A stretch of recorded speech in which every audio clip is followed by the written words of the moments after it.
എന്നുള്ള എൻ്റെ കർത്തവ്യത്തിലേക്ക് കടക്കട്ടെ. നിങ്ങൾക്ക് ഏറ്റവും പ്രിയങ്കരനായ, നിങ്ങൾക്ക് എല്ലാവർക്കും അറിയാവുന്ന ഒരു വ്യക്തിത്വമാണ് നമ്മുടെ ഇന്നത്തെ അധ്യക്ഷൻ.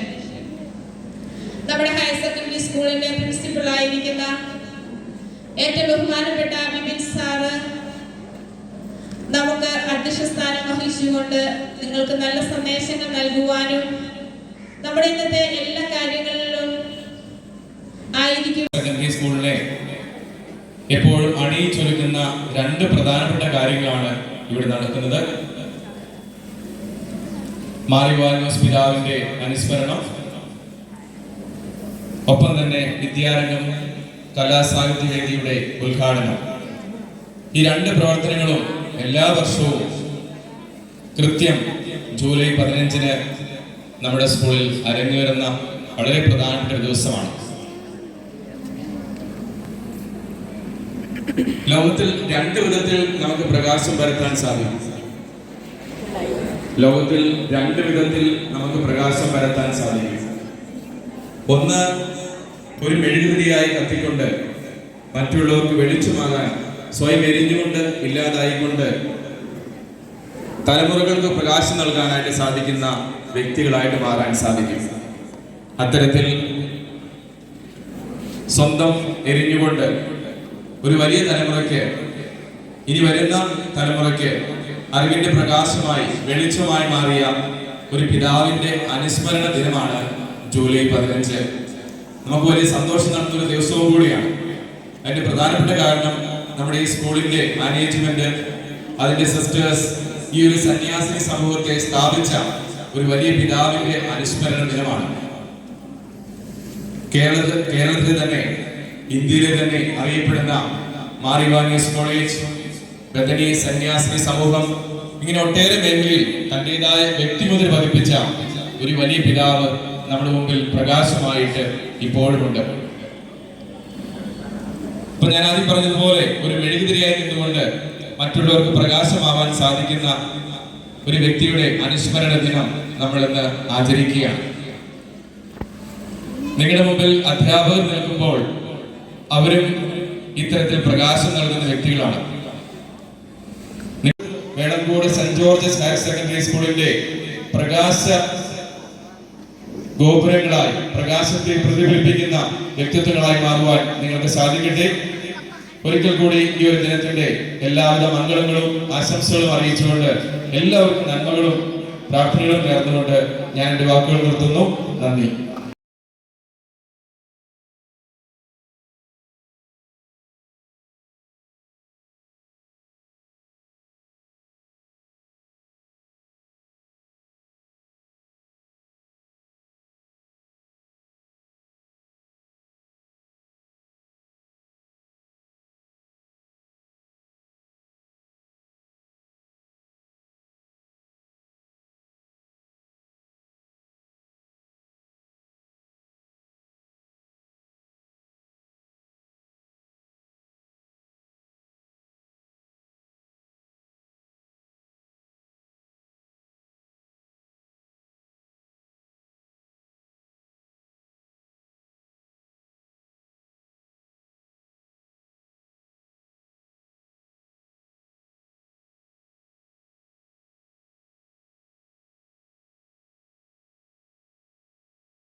തന്നെ വിദ്യാരംഗ കലാസാഹിത്യ വേദിയുടെ ഉദ്ഘാടനം വിവിധ ക്ലബ്ബുകളുടെ ഉദ്ഘാടനവും സംയുക്തമായി ഈ വേദിയിൽ ഇപ്പോൾ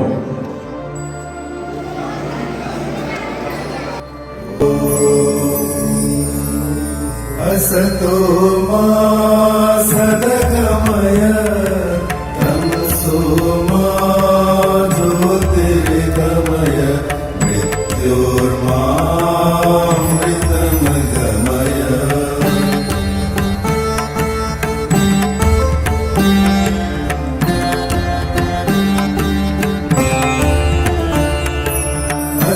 കലാസാഹിത്യവേദിയാണ് വിദ്യാരംഗം അല്ലേ?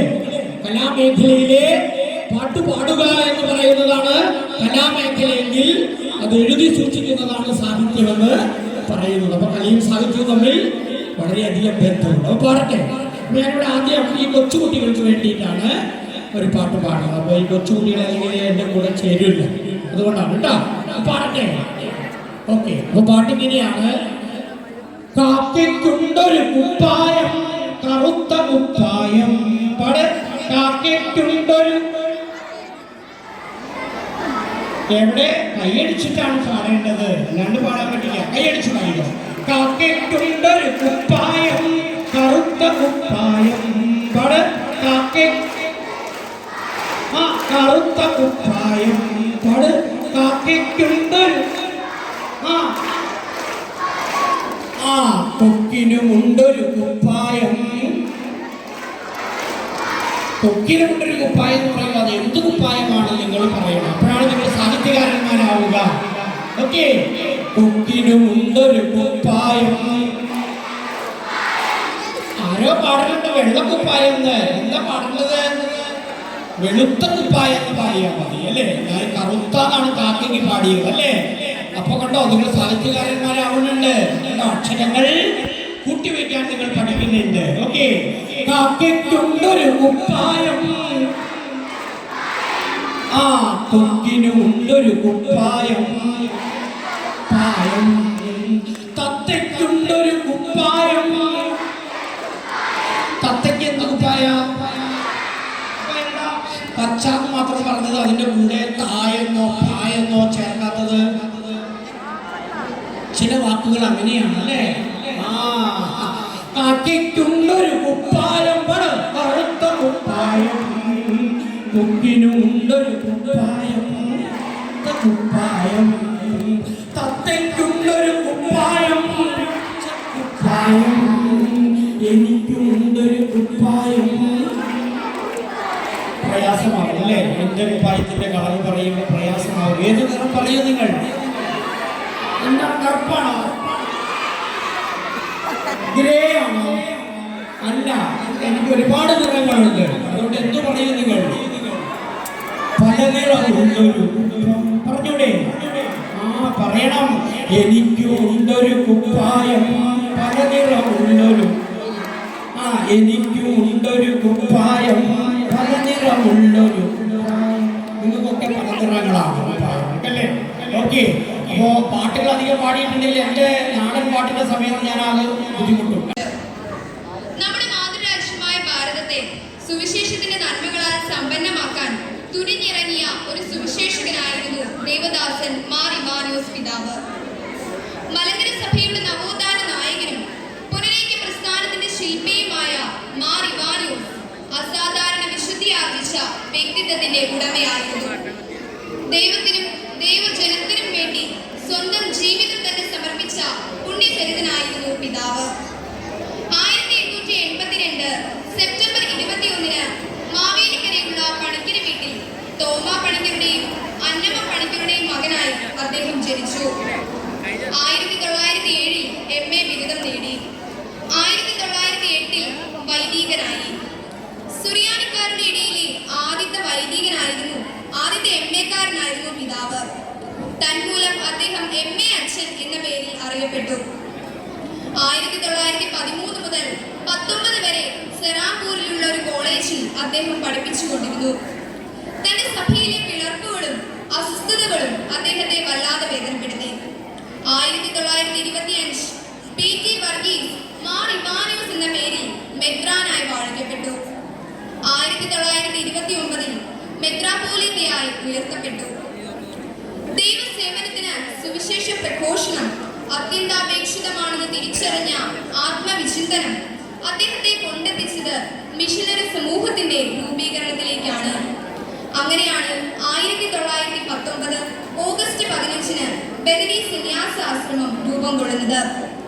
1925 സെപ്റ്റംബർ 8 ബദനി സന്യാസിനി സമൂഹവും അദ്ദേഹം സ്ഥാപിച്ചു.